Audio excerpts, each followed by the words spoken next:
Monsieur le Président, bonjour. Voilà, bonjour, Monsieur Babouvier. La démission de Guillaume Soro de la présidence de l'Assemblée nationale, est-ce la fin d'une longue amitié entre lui et vous? Ah non, pas du tout. Guillaume Soro estimait qu'il était plus d'une idéologie politique qui n'était pas celle du RHDP, puisque le RHDP, les Oufouettis, nous sommes un parti libéral social. Lui se considère marxiste et donc je comprends que de ce fait, ce ne soit pas compatible avec ses convictions. Vous êtes des compagnons de longue date, depuis les années 2000, depuis notamment la crise post-électorale de 2010-2011. Il a été votre premier ministre après votre arrivée au pouvoir. Ce n'est pas rien quand même, cette oui, tout à fait. Non, j'ai beaucoup d'estime pour Guillaume Soro. C'est un jeune homme que je considère comme un de mes fils. Vous savez, j'en ai beaucoup au niveau de mon parti et il a été courageux. Il a fait un travail important, il était engagé contre l'ivoirité. C'était la chose, je pense, qu'il a amené vers moi, comme beaucoup de jeunes qui considéraient que cette politique d'ivoirité dans les années 90 allait totalement détruire la Côte d'Ivoire. Et je pense d'ailleurs que ça a été le cas. Tous les maux de la Côte d'Ivoire peuvent être attachés à cette politique d'ivoirité. Bon, maintenant que ces problèmes sont derrière nous, évidemment, s'il veut mener une carrière politique conformément à ses convictions politiques qui ne sont pas des convictions libérales sociales, mais écoutez, il est libre de le faire. En fait, c'est ça. Vous avez souhaité qu'il entre dans le nouveau parti unifié RHDP. Il n'y est pas entré, vous en avez tiré les conséquences. Non, il est entré à la formation du parti, mais un peu plus tard, après réflexion, il a estimé que peut-être sa place n'était pas au RHDP et qu'il préférait engager une nouvelle aventure. Il l'a dit lui-même, donc je n'ai pas besoin de répéter ce qu'il a dit. Et pour vous, il y a une certaine logique à ce que le président de l'Assemblée nationale soit membre du RHDP, c'est cela? Mais est-ce que le président de l'Assemblée nationale française est du Parti socialiste? Donc il y a une logique parlementaire. Évidemment, c'est la majorité présidentielle qui désigne son président qui doit être de la majorité. Le RHDP est largement majoritaire, pratiquement les 2/3 du Parlement. Il faut bien que le président du Parlement soit issu du RHDP. Et est-ce que de facto, depuis sa démission, que l'on dit un petit peu forcée par vous-même... Non, je ne suis pas homme à forcer qui que ce soit. Nous avons eu de bons entretiens, il m'a confirmé tout cela. Il m'a dit qu'il voulait prendre un peu de temps. Il envisage d'aller faire des études de MBA à Harvard. Et puis après, on verra. Je n'exclus pas qu'il revienne à la maison d'ailleurs. Est-ce que de facto, Guillaume Soro, qui est un jeune homme politique, c'est un quadragénaire, est-ce que de facto, il ne va pas être tenté de se présenter à la présidentielle de 2020? Mais je considère que c'est son choix, c'est sa liberté. J'ai dit que tout le monde peut être candidat. Par conséquent, la Constitution l'autorise à le faire et il n'est pas question pour moi d'empêcher la candidature de qui que ce soit, comme certains ont tenté de le faire par le passé. Est-ce que de facto, il n'est pas devenu désormais pour vous un adversaire politique? Ah non, je le considère comme un jeune qui se dit attaché à ma personne, à mon combat, à mes idées, qui m'a dit qu'il est impressionné par la manière dont nous avons géré ce pays, les transformations qui sont visibles et par conséquent, non, c'est un jeune homme avec qui je maintiendrai les rapports que j'ai toujours eus. Je pense au niveau de la presse, vous exagérez un peu. Il n'y a pas de problème relationnel, Guillaume. Je suis à un niveau où on ne peut pas considérer que Guillaume puisse avoir un problème avec moi. C'est un jeune homme qui se dit très attaché à ma personne. Alors un autre allié politique est parti, c'était au mois d'août dernier, et c'est pas n'importe qui, c'est l'ancien président Bédier. Il est parti où? Il est parti apparemment dans l'opposition.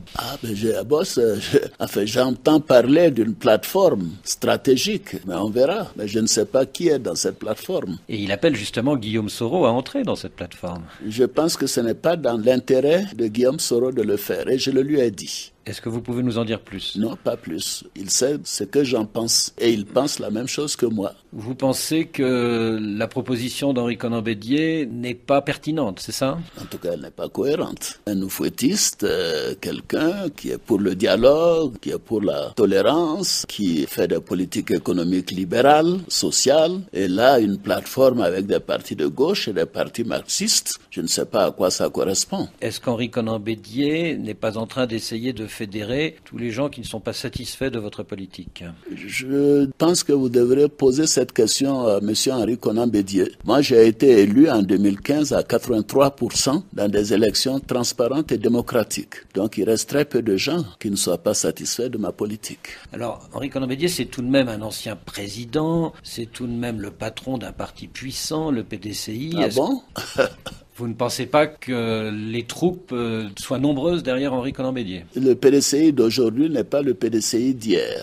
Pensez-vous que les gens du PDCI qui ont rejoint le RHDP peuvent affaiblir le PDCI Bédié, c'est cela? C'est pas mon intention, mais je constate qu'ils sont les plus nombreux. Présidents de région, députés, maires, conseillers municipaux, conseillers régionaux, cadres, j'en passe. Donc votre pari, c'est ça, c'est que le RHDP unifié, qui a été créé il y a quelques jours, fin janvier, c'est qu'il garde l'esprit de l'alliance Ouattara-Bédié de 2005? Mais bien évidemment, nous avons été d'accord sur cela avec d'autres partis.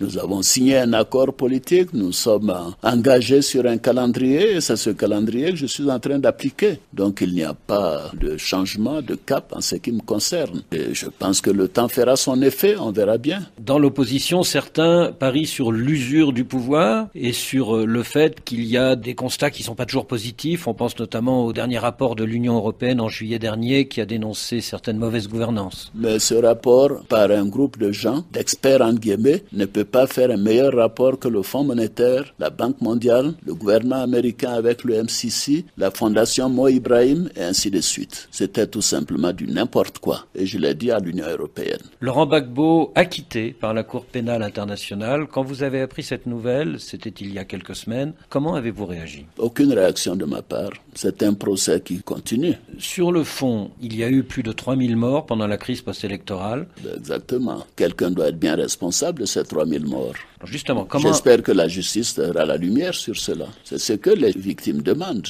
Est-ce que vous vous êtes dit c'est un jugement injuste? Comment vous avez réagi? Non, vous savez, j'ai fait toute ma carrière à l'international. La Cour pénale internationale est une structure internationale, je n'ai pas d'avis. Ils ont donné une décision en première instance, je signale, et maintenant il y aura sans doute appel au niveau du procureur et attendons de voir comment les choses vont se terminer. Ce que beaucoup disent dans le FPI, c'est qu'en fait la Cour pénale internationale a été instrumentalisée par la Côte d'Ivoire. Eh bien, dis donc, nous sommes vraiment puissants. Hein. Mais c'est au moins s'ils reconnaissent que la Côte d'Ivoire est maintenant un pays puissant, moderne, qui a des relations, mais vous savez, interférer avec la justice internationale ou nationale, c'est pas comme ça que je gère mon pays. Est-ce que de fait, il n'y a pas eu des liens très forts entre le premier procureur de la CPI, Moreno Ocampo, Nicolas Sarkozy et vous-même, et que cela a abouti à l'inculpation de Laurent Gbagbo et qu'aujourd'hui, il y a des juges qui disent finalement le dossier est difficile à prouver? Je le connaissais pratiquement pas. Je l'ai eu au téléphone une ou deux fois. Moreno Ocampo. Moreno Ocampo. Je me suis même fâché une fois avec lui. Donc, vous savez, laissons la justice faire son travail. Ce serait plus simple. Et pensons aux victimes, à leurs proches. Pensons à ces 3000 morts, ces 3000 Ivoiriens qui ont quand même été massacrés. Mais nous continuons nos enquêtes pour voir quels sont ceux qui sont responsables de ces crimes. Et si demain, Laurent Gbagbo est acquitté également en appel, et s'il rentre en Côte d'Ivoire, qu'est-ce qui va se passer? Si,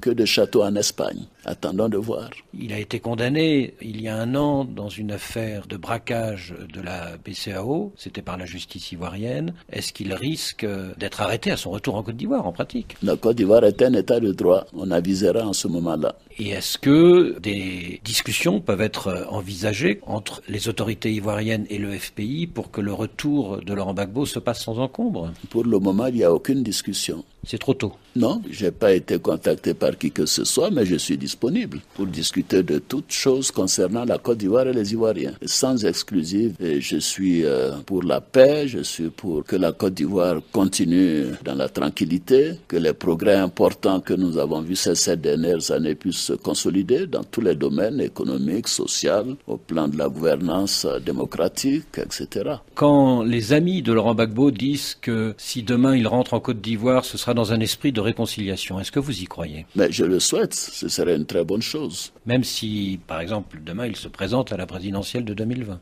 Mais posez-lui la question. 2020, vous y pensez, Monsieur le Président?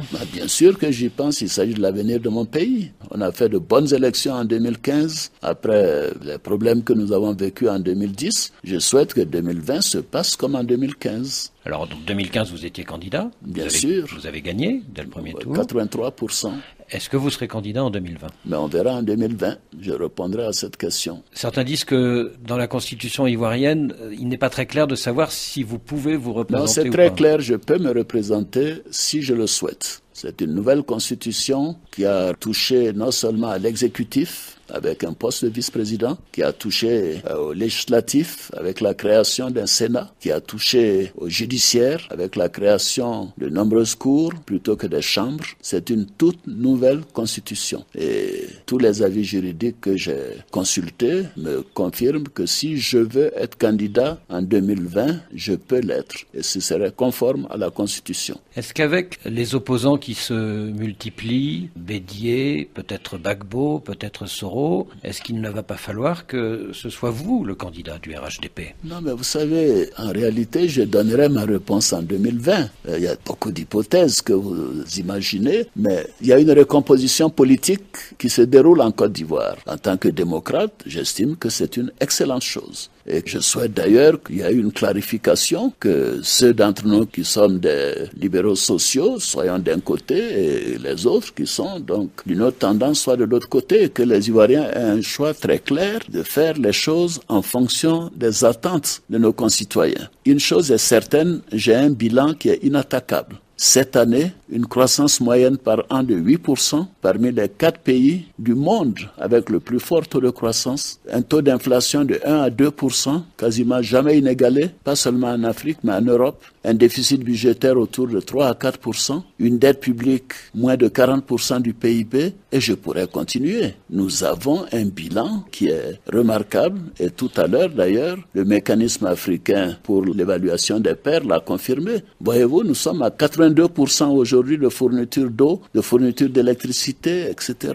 C'est dans tous les secteurs qu'il y a eu des progrès ces 7 dernières années. Donc la Côte d'Ivoire va bien. La Côte d'Ivoire est en sécurité, et nous avons reformé l'armée après les problèmes que nous avons vécus en 2017. C'est un pays qui est ténu, c'est une économie qui va, et les taux de croissance continueront d'être entre 7 et 8% sur les 2, 3, 5 prochaines années, sans hésitation, je peux vous le dire, quelle que soit l'évolution des taux de change. Parce que nous avons une bonne politique macroéconomique, nous assurons que ce soit la base de l'attraction des investissements et de l'épargne nationale. Moi, je suis confiant quant à l'avenir de mon pays. Et justement, pour défendre ce bilan, beaucoup disent aujourd'hui en Côte d'Ivoire que comme il n'y a pas au RHDP de dauphin qui s'affirme vraiment en dessous de vous, eh bien, le meilleur pour défendre le bilan, en 2020, ce sera vous. Non, cela n'est pas vrai. Moi, je peux vous citer 2, 3, 4 noms de jeunes de grande qualité. Vous pouvez nous les citer? Non, je ne le ferai pas. J'ai quand même mon opinion. Mais nous avons une très bonne équipe avec des gens compétents. Et c'est pour cela que j'ai toujours insisté sur le transfert du pouvoir à une nouvelle génération. Mais le moment viendra pour cela. Et quand est-ce que vous prendrez votre décision pour 2020? L'année prochaine, en 2020. Début 2020. En 2020. Je crois que je peux prendre ma décision conformément à la Constitution en fin juillet 2020, pour être plus précis. Puisque les élections auront lieu le 28 octobre 2020. Normalement, le dépôt de candidature, c'est 90 jours avant, ce qui nous amène au 28 juillet 2020. Vous voyez que j'ai bien calculé tout ce qu'il faut. Oui, mais si jamais vous voulez préparer un dauphin, il faudra le préparer avant le mois de juillet 2020. Oui, mais écoutez, le dauphin, on a vu dans d'autres pays que je ne nommerai pas. Le dauphin a été nommé 6 semaines avant l'élection. Vous pensez à la République démocratique du Congo. Que vous inspire cette élection très controversée, au terme de laquelle Félix Tshisekedi a été officiellement proclamé vainqueur? Non, je n'ai pas de commentaire. Et nous avons au niveau de la CEDEAO comme principe que les questions régionales doivent être réglées par les structures régionales. Donc il appartient à la communauté de l'Afrique de l'Est et la SADC de régler ce problème. Je connais bien le président Kabila, nous avons d'excellentes relations. Je connais bien également le président Tshisekedi, que je recevrai d'ailleurs pendant ce sommet. Et il appartient aux Congolais de trouver les arrangements pour que ce pays demeure en paix. fait. Dernière question, quel bilan vous faites de la présidence Kagame à la tête de l'Union africaine? Ne craignez-vous pas un coup de frein à ces réformes par le futur président égyptien Abdel Fattah al-Sisi? Non, je ne pense pas. D'abord, je crois que le président Kagame a un bilan exceptionnel. Vous savez, la réforme des institutions, la réforme du financement de l'Union africaine, ce qui nous permettra quand même de pouvoir nous financer nous-mêmes. Avec cette fameuse taxe? La taxe de 0,2%. Et nous l'avons soutenu pour cela, puisque c'est une formule que nous appliquons déjà au niveau de l'Union économique et monétaire ouest-africaine, au niveau de la CEDEAO. Et moi, je suis heureux que nous l'ayons appliqué. La Côte d'Ivoire l'applique déjà et nous sommes le 10e contributeur au niveau de l'Union africaine. Et le président Kagame est venu en visite officielle en Côte d'Ivoire en décembre. Nous avons eu un très bon échange. Je le félicite pour le travail qu'il a fait. Et je n'ai pas de doute que le président Al-Sisi continuera sur la même voie.